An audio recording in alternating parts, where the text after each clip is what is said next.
the Hollow Earth for the gold and for the food, and split that with the Hopi Indians. So it was like a network system. Yeah. The Hopi traded salt to the ant people, who traded to the inside to get the gold go to them. They would give it to the Sky Brothers or the Nephilim that would return right before the destruction of the New Brood. They would say, hey, hi, by the way, as you guessed, the Red Kachin is coming, so you got to go down to the ant people and hang out. And so here's where we tie into the whole thing. Could the ant people just be an advanced reptilian species that had to retreat into the ground when the dinosaurs were killed? And because they were in the ground and the surface of Earth was destroyed for so long, they became genetically accustomed, grew larger, big eyes, and pale skin, and they couldn't come back to the surface to live out here again. So they still exist to this day, but they exist inside the planet, and they only come out at night. Mm-hmm. That's why people see them at night. So using Hollow Earth, that's kind of the hypothesis that I have right now, is just that's how everything was. We had Tiamat. Tiamat created Earth and all the inner planets. According to the Sumerians, we were created to mine gold. Yeah. The reason that we're not being told about all this is because if people became aware, fully aware, and actually got it, that our society's backed by a lust for gold, and that we're slaves and all that. And they're afraid that the lashback of not being told the truth, that people would rebel and they wouldn't want to do things. I'm just here to tell you, it's, instead of looking at life like the survival of the fittest or whatever, I think that we could come to some kind of agreement or some kind of thing where, hey, yeah, we'll still get the gold for you. I mean, obviously it's live and let live, but what can you do for us to help repair our planet when we destroy it getting this gold? Mm-hmm. What can we do? What can we do to better humanity and work within those terms? Yeah. So. Yeah, it's awesome. It's a lot to take in. It's some crazy stuff to think about, and not crazy in like a bad way. Right? Like I've really been thinking about it a lot, and I know like we have a lot to try and cram into like 2 hours. I'm sure we haven't even covered everything, but yeah. So most of that stuff that we were talking about at the beginning, like the story and everything, that a lot of that comes from the Sumerian tablets, right? Yeah, if people want to look up the Sumerian tablets, or at least a summary of them, just look up words of Enki on Google, and then scroll down. There's like written out tablets and YouTube videos. I didn't even get halfway through them because there's so many. Yeah. But I gave you up to the point that I got to, which is the point that I needed. I finally understood why we were after gold. That's what I was looking for, and why we were possibly created. After I got to that point, I was like, Chris, we're here. We're here. You know what I mean? So, the Sumerians it answered a lot of questions that I had. And is it the absolute truth, folks? I don't know.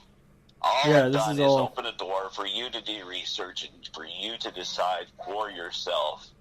Mm-hmm. Hopefully everybody heard that. To decide for you and for yourself what you believe and everything, and see what you find during your research. But I just find it all fascinating. I think that we could definitely turn in a new direction. But they're right. The majority of people don't think like I do. The majority of people would freak out. They'd be riding in the streets, angry this, angry that. So, hopefully humanity can do some growing up, because that's what the Hollow Earth people reportedly told Apple Bird. Put down the nuclear weapons, play ball, and let's all get along. Yeah.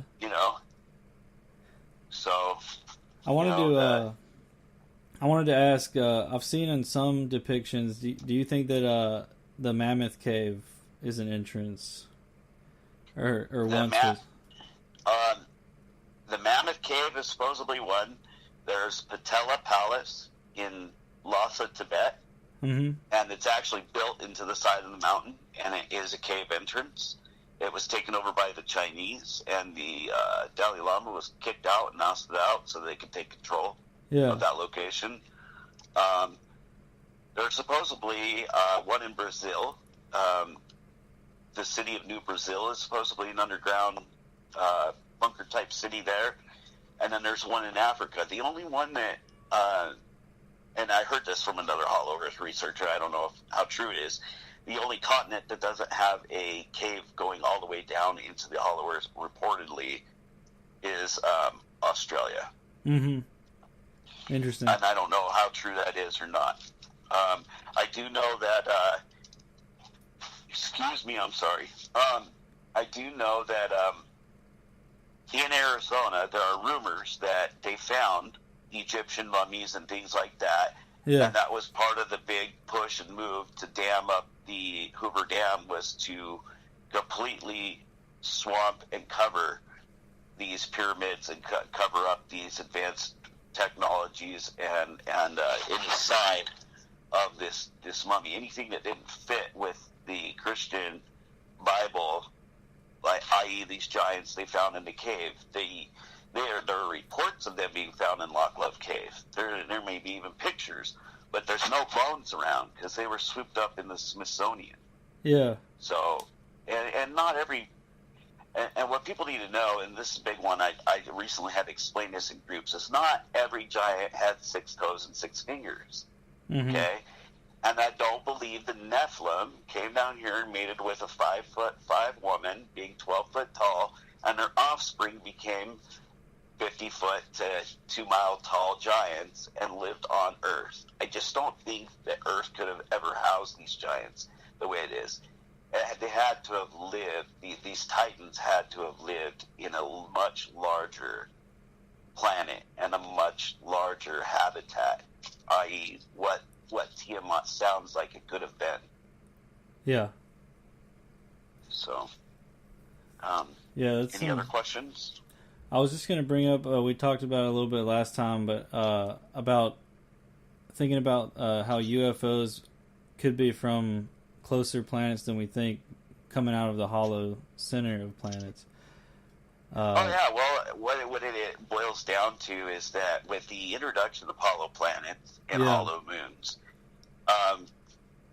most, instead of saying you have to be one planet in the Goldilocks zone with a surface habitable living, and that these planets again are so rare to be this small and the perfect size within the zone, suddenly it opens the door to a lot of planets and moons can be inhabited as long as they have an internal atmosphere and a working a moon of sufficient size going around the outside and pumping the core and keeping the planet warm. As long as it has a warm interior, liquid water, and the right atmosphere, there can be beings inside of it and living.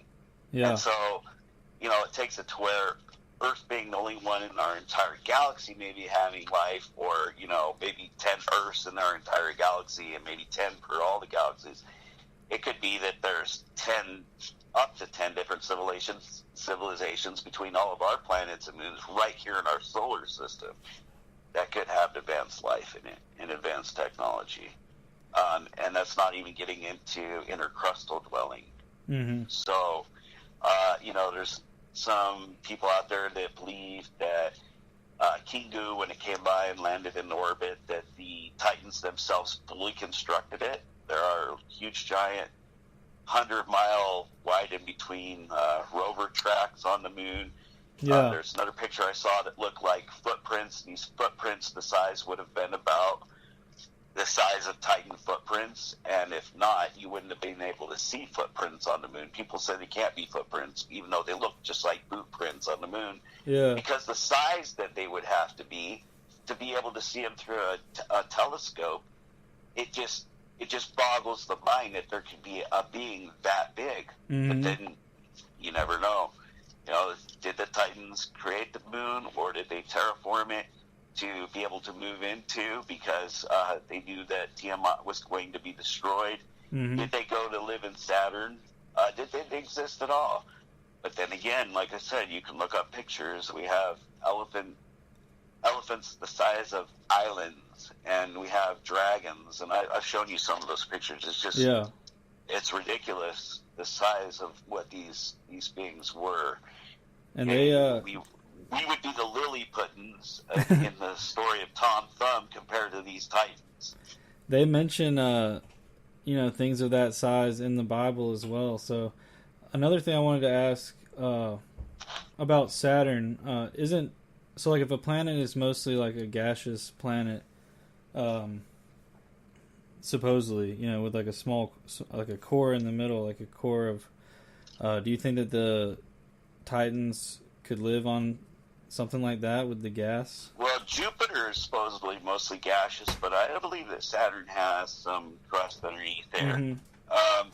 And the thing is, it's like there's still scarring from the comet that hit when I was 25 years ago, somewhere in there. Martin Levy 9 or whatever broke up and hit the planet, and there's still scarring across Saturn from that impact. Mm-hmm. And you could see that. You would think if it was just clouds, there wouldn't be any scarring there whatsoever. And the difference is the outside of the planet. Yes, the gravity is high, dense. Going all the way to the core because of the size of the core. If you're on the inside of the planet and you're on the inside of that crust, the gravity kind of reverses. It's above you and lifting you if you're on the ground. Now, I'm not saying a human could just fly to Saturn and would be able to stick to the ground in there. There are people that have written books, Anadorfa, for one, that says where a guy that was inside of the Earth, he jumped off a cliff and floated to the ground like a feather. Some of the ideas for Journey to the Center of Earth, where they have the floating rocks. Yeah. What do they call it? Avatar, where it has the floating mountains. Yeah. That all works on the principle of equilibrium between the gravity within the crust and the gravity within the center star being at such an equal amount that you literally could float or hover and be weightless depending on your size. Yeah. Or in some cases, it would be dangerous that you actually would start to lift off the crust of the inside of the planet and start to levitate and float towards that center star. How do you get back down to the ground? That's a scary thought. You walk around the corner and suddenly you're just walking in there and floating up towards the sky. That would be crazy, but oh my God. It's plausible in there. Yeah. So it just depends on the thickness of the crust, the size you are, and where you're located, and what's below you. Well, we got about a minute and a half left. Do you want to go ahead and plug your Facebook and everything again, your groups? Okay. All right. The Center Stars channel and the Hollow Earth for the page on Facebook, and we have official Hollow Earth group, Titans, Giants, and Mud Fossils. We have disclosures here, Unlocking Earth's History, and then to come at some point, Center Stars channel on YouTube. We'll be getting some stuff going on there eventually. And then if people just want to see the hole holes on the planets for my old series, again, that I had deleted, but somebody posted again, that is Chris Baird Hollow or Chris Baird Theory. There's a few different repostings of it. Look for the one that's about 30 minutes. It doesn't have any sound problems where the other ones do. Yeah, I think I found that's the one that I found on YouTube. And yeah, other than that, thanks for having me on. Yeah, man. Really Thanks. great to be here and share with everybody in these last 2 weeks. I hope this answers a lot of people's questions, but also it might just throw you a few wrenches and go, "What did I just hear?" And like I said, if it takes a minute to let it settle in, and yeah, this and is. in the end of it, I think in a way you feel better for knowing. Yeah. It makes things make a lot more sense. The way our world is run, why it's run the way it is, why we go after fossil fuels, why it's backed by gold. All of those things make a lot more sense when you know about this. The question remains, can we find a way to strike a deal to make it better for humans? Yeah. Well, this is definitely one of those shows, you'll have to go back and listen a couple times just to get it all, to take it all in, because there really is so much. And then, definitely guys, go check out the Google Earth thing I was talking about. Like, when you try to see the North Pole, they just have water there. They don't really show anything. And I just wonder why it is they would do that.